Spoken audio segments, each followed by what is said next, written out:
जोङो दा जोंनि लकेसना जाहैबाय सान्तिपुर एरियानि नं 1 साम'दैसा बे गामिनि जोङो बे गामिनि जानानैहाय जोंनि गामियावहाय बेबादिनो गोरिब न'खर बे गोरिब न'खरखौ जोङो नोजोर होनानै बेबादिनो जोङो माने बे न'खरनि थाखाय जाहाथे बियो माने थांनानै थानायफ्राव बिहा गोबां खस्थ' दङ आरो बेबादिनो हाजिरा मुजिरा मावनानै जानांनाय सासे व्यक्ति आरो बिनि थाखायनो जोङो बिनि न'फोरखौ नोजोर होनानै बिनि गैयैखौ नुनानै जोङो रायजोयैनो बेबायदि सिद्धान्त लादों दे बेनो गंसे न' लुनो होननानै बे थांखिखौ लानानैनो जोङो दा दिनैनि समावहाय नैबेहाय बिथांनो गंसे न' जों लुनानै होबाय जाहाथे बियो बे न'आवनो थानानै बिदिनो सान्दुं अखा बेफोरबायदि बारहुंखा बेफोरनिफ्राय रैखाथि मोनो आरो बियो गोजोन बेबादि रेस्टफोरखौ लानो हायो बे नोजोरखौ लानानैनो जोङो बेनो माने बे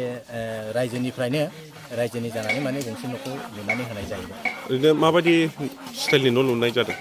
न'आ जों जास्ट बारा गिदिरद्राय लुनाय जायासै जास्ट माने मोनसे रुमै लुनाय जाबाय ओमफ्राय जास्ट थानो थाखायल' जों बानायना होनाय जादों जेरैबायदि सुबिदा होनांगौ जों एथ'ग्राब बेबायदि सुबिदाबो होनो हायाखै जास्ट बेयो माने बाव थानानै जाहाथे बियो मोजाङैनो उन्दुनो हायो रेस्ट लानो हायो बिनि थाखायल' फिसा हिसाबै लुनाय जादों आरो।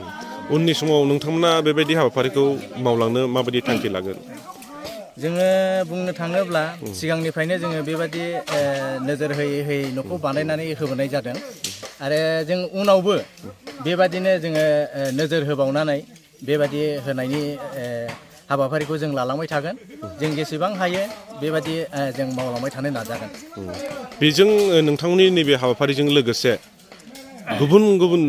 आसामनि बा बिटिआरनि सिङाव थानाय गुबुन गुबुन गामियारि रायजो राजाफोरखौ नोंथांमोना मा खावलायहरनो सानो बा मा मेसेज हरनो सानो? आंनिफ्राय मेसेजआ बिदिनो बेनो माने जोङो गावजों गाव जुदि नायलायनानै बेबादिनो गोग्लैसोनाय मानसिफोरखौ जोङो जुदि बोखांनानै जुदि लाबोनो हायोब्ला जोंनि गामियाव बा जोंनि समाजाव बेबादि जौगानाया फैगोन जाहाथे जोङो गाव गावनिखौल' नोजोर लायालासिनो